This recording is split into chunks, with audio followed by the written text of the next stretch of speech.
અંતરમાં નજર કરીશું ગાંધીનગર ઉપર તો ગાંધીનગરના સબર્પણ મુખ્યમંત્રી શિશુ વિદ્યા મંદિર ખાતેથી વિવિધ 5 દિવ્યાંગ શાળાના 3 થી 4 બાળકોને સામાજિક ન્યાય અને અધિકારિતા મંત્રી ભાનુબેન બાબરિયાએ શાળામાં પ્રવેશ કરાવી તેમના ભણતરની શરૂઆત કરાવી। આ કાર્યક્રમ દરમિયાન શાળાના તેજસ્વી વિદ્યાર્થીઓનું સન્માન કરી મંત્રીએ શુભેચ્છાઓ પાઠવી। મંત્રીએ વૃક્ષારોપણ કરી શાળામાં ઉપસ્થિત વાલીઓ સાથે વાર્તાલાપ કર્યો। મંત્રી સહિતના મહાનુભાવોએ શિક્ષણની સોનેરી સફરમાં પગરવ માંડતા બાળકોને સ્નેહભેર આવકારવા ઉત્તમ ભવિષ્ય અને સર્વશ્રેષ્ઠ કારકિર્દી માટે શુભેચ્છાઓ પાઠવી। આ પ્રસંગે ગાંધીનગર મહાનગરપાલિકાના મેયર, ગુજરાત રાજ્ય બાળ સંરક્ષણ આયોગના અધ્યક્ષ, ધારાસભ્ય ઉપરાંત વિવિધ સેવાભાવી સંસ્થાના પ્રતિનિધિઓ, શાળાના આચાર્ય સહિત શિક્ષકો, વિદ્યાર્થીઓ, વાલીઓ ઉપસ્થિત રહ્યા।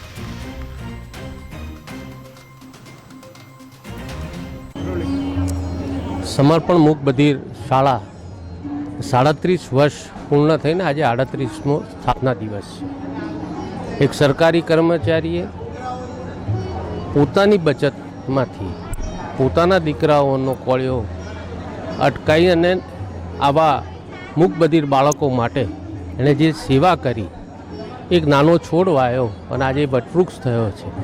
અહીંયા રહેતા બાળકો રાષ્ટ્રીય કક્ષાએ, રાજ્ય કક્ષાએ, રમતગમતમાં પણ આગળ વધ્યા છે અને આ સંસ્થાના વહીવટદારો એટલું સુપેરું ધ્યાન રાખે છે કે બાળક પોતાના પગભર થાય, માત્ર શિક્ષણ નહીં પણ શિક્ષણ બાદ એની જીવન નિર્વાહ નીકળી શકે એ માટે કોર્પોરેટ સેક્ટર અને સ્થાનિક વેપારીઓનો સંપર્ક કરી અને એ પગભર થાય એનો પણ પ્રયત્ન કરે છે।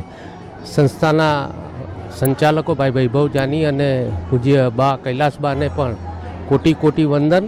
આ ભેખ એમણે ધરી છે એ માટે ઈશ્વર એમને શક્તિ આપે અને આપણે એવું તો કહેવાય નહીં કે આ વધારે ફાલે ફૂલે, પણ જે બાળકો છે એમનું જીવન સમૃદ્ધમય થાય, પોતે પગભર થાય અને સન્માનભેર જીવન નિર્વાહ કરે।